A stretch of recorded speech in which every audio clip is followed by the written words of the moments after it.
Alice de Janzé era uma herdeira americana que tinha um lado muito sombrio e estava constantemente envolvida em escândalos e tragédias. Em 1927, ela abandonou o marido e os filhos e fugiu com seu amante. No entanto, ela era mentalmente instável e acabaria atirando nele e depois em si mesma. Esse foi o fim de sua chocante história de vida? Junte-se a mim para descobrir. A mulher que se tornaria famosa como Alice de Janzé, Condessa de Janser, nasceu na cidade de Buffalo, Nova York, como Alice Silverthorne, em 28 de setembro de 1899. O pai dela era William Edward Silverthorne, um importante fabricante de têxteis e magnata dos negócios durante a Era Dourada, e sua mãe era Julia Bell Chapin, que também vinha de uma família proeminente de nova riqueza. O casamento de William com a mãe de Alice foi apenas um dos muitos casamentos vantajosos da época entre um magnata dos negócios e um parente de outro magnata dos negócios. Arranjos como esses formavam alianças entre os ricos e poderosos e refletiam os casamentos entre a realeza e a aristocracia na Europa. Os tios de Julia Bell eram os irmãos Armour, Philippe e Herman, que controlavam a Armour e Cole, a maior distribuidora de carne do mundo na virada do século. Assim, Alice nasceu em uma família muito rica. Ela era filha única do casal, mas infelizmente sua mãe morreria de tuberculose em 1907, quando ela ainda era jovem. Seu pai se casaria novamente logo depois e teria vários filhos através de seu segundo casamento. Ainda assim, a posição de Alice como única filha de sua mãe a deixou na linha de sucessão para herdar uma propriedade considerável algum dia, seja por meio de seu tio ou de seu pai, e dinheiro nunca foi um problema durante sua vida. A infância de Alice foi bastante caótica. O pai de Alice era alcoólatra e quase nunca estava em casa devido ao trabalho. Como resultado, Alice foi criada principalmente por sua governanta alemã. William também era um pai muito pouco convencional, para dizer o mínimo, não fazia nada para restringir Alice, e ainda incentivava ativamente sua vida social enquanto ela crescia e entrava na adolescência. Isso pode parecer normal para alguns, mas o relacionamento entre pai e filha era peculiar de outras formas, e um escritor sobre a vida de Alice afirmou que pode ter sido incestuoso. Isso continua sem comprovação, mas o que é mais certo é que, em determinado momento, enquanto visitava a França na década de 1910, o pai de Alice a apresentou como sua amante para várias pessoas. Talvez tenha sido algum tipo de piada peculiar, embora tudo isso certamente aponte para uma criação difícil que foi agravada pela morte precoce de sua mãe. Eventualmente, um dos tios de Alice, do lado da família Arm, conseguiu a guarda dela após lutar contra o pai dela nos tribunais, alegando que ele era um pai inadequado. Por um tempo, a Alice, de 14 anos, foi morar com esse tio. No entanto, isso não levou ao fim do relacionamento entre pai e filha, e ela passou muito tempo com o pai em longas visitas à França no final da adolescência. Com o tempo, ela criou afeição pela França, e o país acabou se tornando sua pátria adotiva. Alice se casou quando tinha apenas 21 anos de idade. Ela passou o final da década de 1910 em Chicago com parentes e depois voltou para a França, onde conheceu e iniciou um relacionamento com Frédéric de Jancat, um conde francês que havia ganhado certa fama na França, tanto como piloto de corridas de automóveis quanto como piloto na nascente Força Aérea Francesa, durante a Primeira Guerra Mundial. Eles se casaram após um breve namoro de apenas algumas semanas. Duas filhas, chamadas Nolan e Paola, nasceram em 1922 e 1924. Alice e sua jovem família logo decidiram se estabelecer em Paris. Ao se casar, Alice recebeu uma parte considerável de sua herança e, juntos, eles não tinham preocupações financeiras, mantendo até mesmo uma grande equipe de funcionários para cuidar de muitas tarefas para eles. Assim, embora tivessem tido 2 bebês em sequência, Alice e seu marido pouco faziam para cuidar deles e conseguiam manter uma vida social agitada na capital francesa. Esse era o início dos loucos anos 20, o período de celebração marcado pelo boom econômico, jazz, e festas em todo o mundo ocidental após os anos difíceis da Primeira Guerra Mundial. Como vimos anteriormente, o pai de Alice não impunha limites à filha e incentivava sua vida social. Agora, uma mulher na casa dos 20 anos e mãe, seu estilo de vida excessivo continuou, e os de Jancé socializavam com algumas das figuras literárias e artísticas mais conhecidas do período entre guerras nos clubes de jazz de Paris. No entanto, Alice não era apenas uma jovem sociável. Às vezes, ela era instável e excêntrica e buscava a notoriedade. Como ficaria claro, porém, sua personalidade extravagante apenas disfarçava superficialmente seu caráter um tanto instável. Em 1925, os de Jancés deixaram a França por um tempo para se juntar aos seus amigos, Lord e Lady Errol, na comunidade colonial de expatriados que havia surgido no Vale Wanjohi, no Quênia, perto de Nairobi. O Quênia era uma colônia britânica na época e Nairobi havia se tornado um dos principais centros do governo colonial na África Oriental. Alice e o marido ficaram animados em passar um tempo ali, especialmente pela afinidade de Frederick com a caça de grandes animais. Essa comunidade de europeus e americanos no Quênia ficou conhecida como Happy Valley Set. Tal era o gosto deles por festas, consumo excessivo de álcool, uso de drogas e a inevitável promiscuidade sexual e infidelidades frequentes que se seguiam. Foi durante esses anos que o gosto de Alice por opiáceos começou a se tornar um problema considerável e depois dessa viagem, sua vida nunca mais seria a mesma.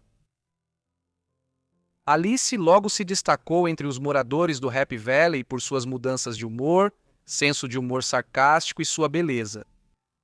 Ela ficou conhecida ali como a Madonna Malvada e não demorou muito para que tivesse um caso com Lord Errol. No entanto, isso durou pouco e seu próximo romance teria uma importância muito maior. No Quênia, Alice conheceu Raymond de Trafford, filho do baronete Trafford da aristocracia inglesa. Ela se apaixonou por ele e os dois começaram um relacionamento que rapidamente se tornou um segredo de polichinelo entre o grupo de Happy Valley. Inicialmente, o marido dela tentou ignorar, focando na caça e esperando que não durasse. No entanto, logo ficou claro que Alice estava apaixonada por Trafford. Frederico mais tarde se referiria a isso como o triângulo amoroso infernal. Embora inicialmente hesitante, Frederico acabou decidindo se separar. Ele foi incentivado por seus familiares, que ficaram escandalizados com a infidelidade de Alice e seu comportamento errático. Eles se divorciaram em 1927, após um período em que Frederico passou um tempo em Paris, enquanto Alice voltou para o Quênia para ficar com Trafford. Talvez não tenha sido só o caso dela que causou o divórcio. Um ano depois, Frederico publicou um livro intitulado Vertical Land, que era basicamente um relato biográfico do grupo Happy Valley e no qual ele comentava sobre o caráter suicida e instável de sua esposa. Ela era propensa a mudanças de humor severas, incluindo crises de depressão agravadas pelos seus hábitos de ópio e álcool. Muito disso era genético, e Alice claramente sofria de algum tipo de depressão clínica ou transtorno bipolar, e outros membros de sua família extensa já haviam cometido suicídio em anos anteriores. Com o marido fora de cena, o amante de Alice estava prestes a descobrir exatamente o quão instável ela podia ser. No dia 25 de março de 1927, enquanto estavam em Paris, ele informou a Alice que eles não poderiam se casar, pois sua família católica romana se opunha ao escândalo social que isso poderia causar e o deserdaria. Bem, eles sabiam que Raymond tinha acabado com o casamento dela. Isso levou a um dos eventos mais escandalosos na vida de Alice. Apenas algumas horas depois, enquanto o casal viajava pela estação Gare du Nord em Paris, onde Raymond deveria pegar um trem para o Canal da Mancha e depois uma balsa para a Inglaterra, ela atirou no peito de Raymond antes de virar a pistola para si mesma numa tentativa de cometer um assassinato seguido de suicídio. Milagrosamente, esse não foi o fim da história dela e de Raymond. Após o tiroteio, os dois foram levados às pressas para o hospital Lariboisière, onde Raymond ficou em estado crítico e permaneceria assim por vários dias. Ele quase morreu, pois a bala havia raspado um de seus pulmões. Alice, por sua vez, teve ferimento leve, e como devia se recuperar logo, a polícia francesa ficou de guarda fora do quarto dela. Ela seria acusada de tentativa de assassinato assim que se recuperasse. Alice fez pouco para se proteger da acusação. Embora tenha afirmado que se arrependia de suas ações, ela admitiu abertamente a um policial francês, quando questionada, que atirou em Raymond, mas misteriosamente se recusou a dizer o motivo. No final, por uma série de circunstâncias bastante peculiares, ela nunca seria totalmente processada. Primeiro, Raymond se recuperou gradualmente e voltou à saúde. Isso ocorreu mesmo enquanto a família de Alice fazia campanha midiática e jurídica para protegê-la e preservar a reputação dos negócios, pois o tiroteio havia virado manchete internacional. Ela foi enviada para uma clínica para se recuperar da depressão, admitindo em entrevistas que já havia tentado se matar em várias ocasiões no passado. Então, quando estava totalmente recuperada meses depois, Raymond declarou sobre o incidente. Quando estávamos prestes a nos separar, ela estava me beijando.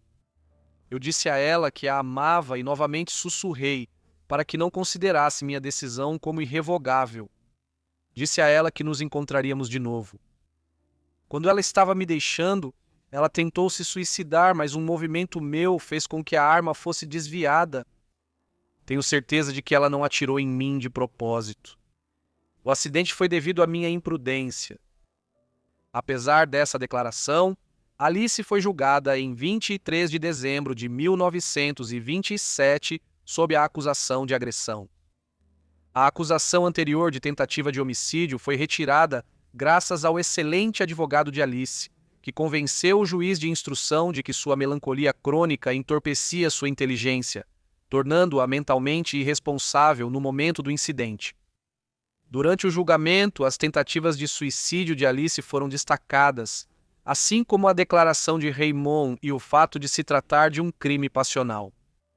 Como resultado, o julgamento resultou em pouco mais do que uma pequena pena suspensa e uma multa.